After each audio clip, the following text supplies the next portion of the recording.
지난 3월 19일 결전의 그날이 밝았습니다. 분위기가 심상치 않네요. 뭔가 큰 사건이 벌어진 것 같습니다. 후방에서 한 4분 정도 오시고 저희 여경분이 한 5명 가시고 남자 경찰관이 2명 정도 이렇게 가시고 경찰관이 많네요. 네, 도대체 무슨 일이죠?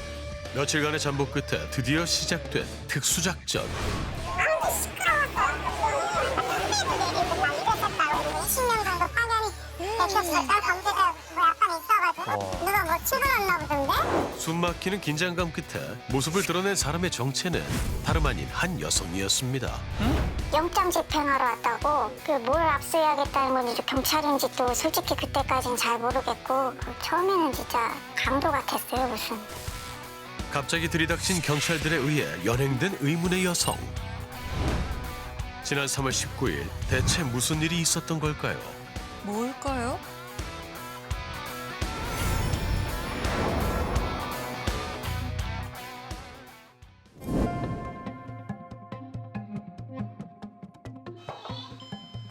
제작진의 수소문 끝에 약 3개월 전에 끔찍한 일을 겪었다는 강지은 씨를 만났습니다. 그녀는 이 동네에서만 40년 동안 살아왔다는데요. 오랜 기간 지병을 앓고 있는 고령의 아버지를 간병하느라 사회와 고립된 생활을 해왔답니다. 일단 저희 집은 손님이 아무도 안 오는 집에 저희 아버지도 예전에 이제 그 사회생활 끝나셨고 어머니는 평생 가정주부셨고 농사나 짓고 누가 저희 집에 그렇게 찾아온 게 한 번도 없었거든요. 그런데 지난 3월 19일 지은 씨의 집은 아수라장이 돼버렸다는데요. 대체 무슨 일을 겪으셨던 걸까요? 그러게요. 방문들이 다 부서져 있습니다. 아마도 앞에 봤던 경찰들하고 관련 있는 일일 것 같은데요. 그날의 상황이 담겨있는 CCTV 영상을 제작진에게 보여준 지은 씨. CCTV가 있군요. 그때 제일 먼저 진입하신 건 경위님들 소방관님들이셨어요. 그렇게 그것도 떼거리로 온 것도 그것도 경찰이었더니 더 기가 막히고 뭐 그랬었죠. CCTV 속 영상에는 여러 명의 경찰들의 모습이 보였습니다. 곧이어 지은 씨는 더욱 충격적인 말을 꺼냈는데요. 이게 여기다 연장 들고 오신 거예요, 여기다가. 응? 그렇죠, 이게 연장통이거든요. 여기서 다 갖고 가시는 거거든요. 네? 연장을요? 이게 제가 정보공개 청구를 했어요. 아침 9시부터 출동을 했고 여기 동네 배회하고 있었대요. 그리고 이제 1시에 이제 작전 시작하신 거래요. 여러 명의 경찰들이 연장까지 챙겨서 지은 씨의 집을 찾았다는 이야기. 그날의 흔적들은 여전히 집안 곳곳에 남아 있었습니다. 이렇게 이걸로 뚫어버리셨거든요. 저 여기 잠겨 있으니까요. 보통 아래까지 이렇게 잠진 않거든요. 그러니까 이렇게 해서 여기 뚫고 열리니까 그냥 이걸로 들어요. 지은 씨의 주장에 따르면 당시 경찰들이 문을 열 것을 요구했지만 놀란 마음에 이를 거부했고 그러자 경찰들이 현관문을 강제로 열고 집 안으로 들어왔다는데요. 저 여기 서서 이제 들어오시는 거 막아도 신발도 안 신었어요. 막 압수해야 된다는지 아니 도대체 뭐를 압수한다는 건지 이런 거지 같은 명마주의밖에 없는데 왜 우리 집을 압수한다는 건지도 모르겠고 그냥 일단은 내일 오시라고 그냥 그 생각만 있었거든요. 갑작스러운 압수수색에 당황한 지은 씨는 반항했고 그 과정에서 집안 곳곳이 부서졌답니다. 아하. 아이고. 네, 여기 지금 이 벽지를 뜯으면 다 저 밑에가 지금 이렇게 다 부서. 그렇죠. 아이고. 크게 훼손됐는데요? 네. 아니 어떻게 하면 저렇게 구멍이 날 정도로 문이 부서질 수 있어요? 경찰 입장에서 압수수색할 때 당사자가 거부하면 어느 정도의 물리력은 행사할 수가 있습니다. 그날 현장에는 지은 씨의 아버지도 함께 있었다는데요. 그 역시 당시 상황을 구체적으로 기억하고 있었습니다. 그죠, 굉장히 놀랬죠. 느닷없이 들어와가지고 그러니까. 그렇죠. 이 문이 안 열리니까 막 문이 무상땅 그러고 뭐 뜯는 그런 뭐가 있더라고. 들어오면서 시끄럽더라고. 그래서 들어와서 늘 막 그냥 설치고 그냥 이러고 뭘 찾는 식으로 막 이래 하고 그러니까 15명 좀 넘는 것 같아요. 꽉 찼다니까. 아니 도대체 경찰들이 찾는 게 뭐길래 저렇게 많은 인원과 함께 지은 씨 집을 찾은 걸까요? 그러니까요. 궁금하네요, 정말. 네. 대체 어떻게 된 일일까? 사실 확인을 위해 당시 출동했던 경찰서를 찾았습니다. 저희 MBC 실화탐사대 팀이거든요. 수사과장님 찾아왔는데요. 과연 사건 내막을 확인할 수 있을까요? 그러게요.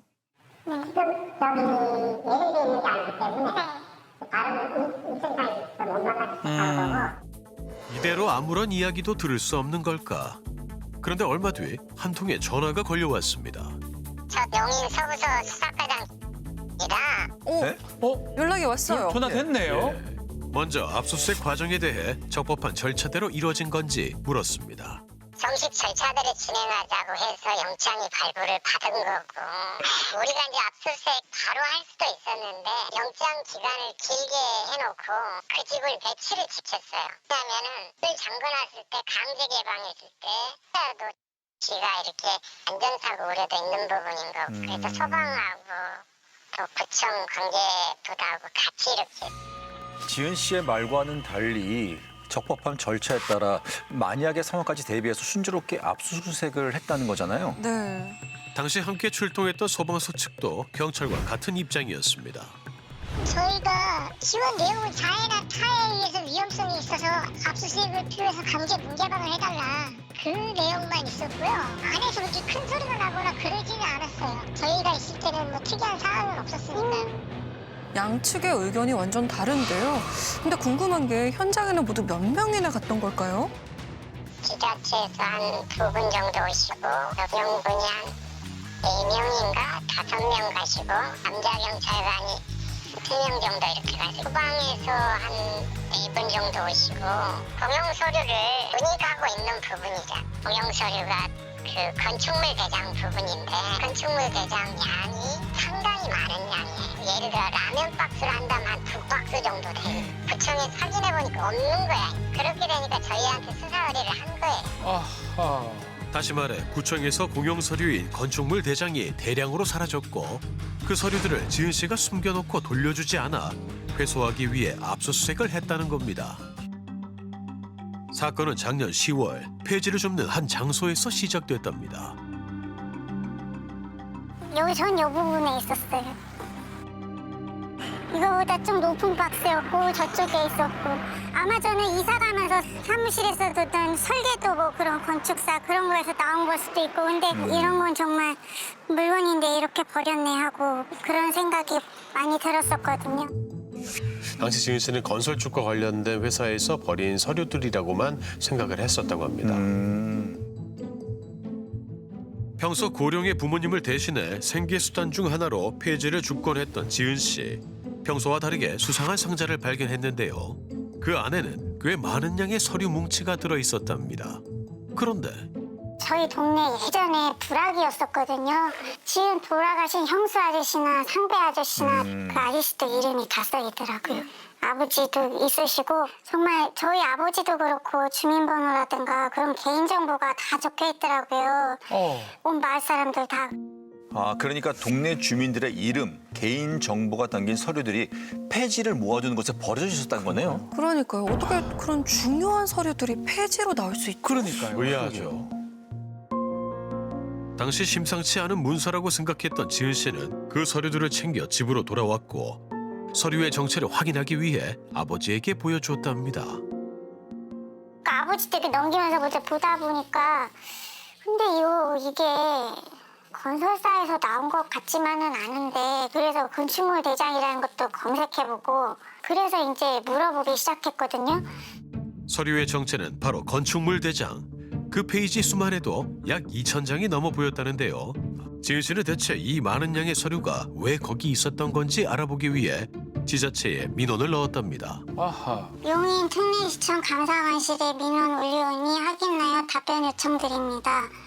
건축물 대장은 개인정보들 및 국가에서 보존해야 할 다수 정보들이 기록된 국가 기록물이라는 그녀가 작년 10월부터 이 서류와 관련된 민원을 넣은 횟수는 총 11번.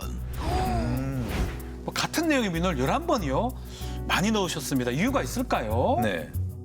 공무원분들 맨날 거의 똑같은 답변만 했던 것 같아요. 구청인가 시청에 있으니 와라. 그런 내용이었던 것 같아요. 한 짧게. 그런데 제가 볼 때는 불분명하고 또 물어보고 그냥 그랬었거든요.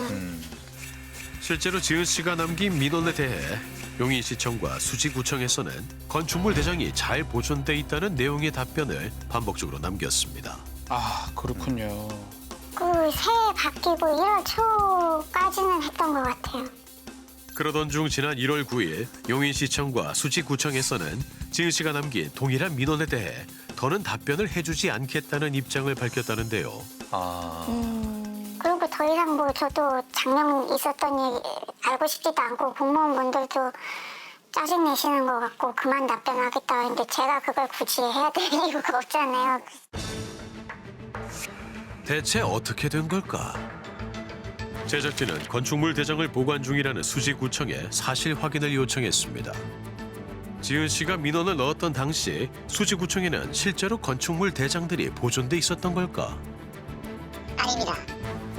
네. 아니라고요? 그분이 여러 차례 민원을 넣어서 전산으로 건축물 대장을 발급을 하기 때문에 이 민원은 당연히 큰 의미 없는 답변이라고 해가지고 그냥 원론적인 답변을 해버린 거죠. 초기에 대응을 못한 부분이 좀 약간 비협한 부분은 저희들이 인정하고 있습니다. 그러니까 당시 민원 내용 확인조차 해보지 않고 당연히 있을 거라고 생각해서 답변을 남겼다는 거네요. 네. 그렇다면 건축물 대장이 분실됐다는 건 언제 확인했던 걸까? 조금 시간이 지나서 계속 반복되고 올려보니까 좀 이상하다 싶어서 대장을 확인하게 된 거죠. 그러기서 우리가 분실이 됐다는 걸 알게 됐습니다. 그런데 이 많은 게 한 번에 이렇게 도난이 당하든지 뭐 유출이 됐는지 분실이 됐는지는 몰라서 우리가 1월 초에 경찰에 수사를 의뢰했고 올해 1월 초가 돼서야 건축물 대장이 분실됐다는 걸 알고 경찰에 수사를 의뢰했답니다.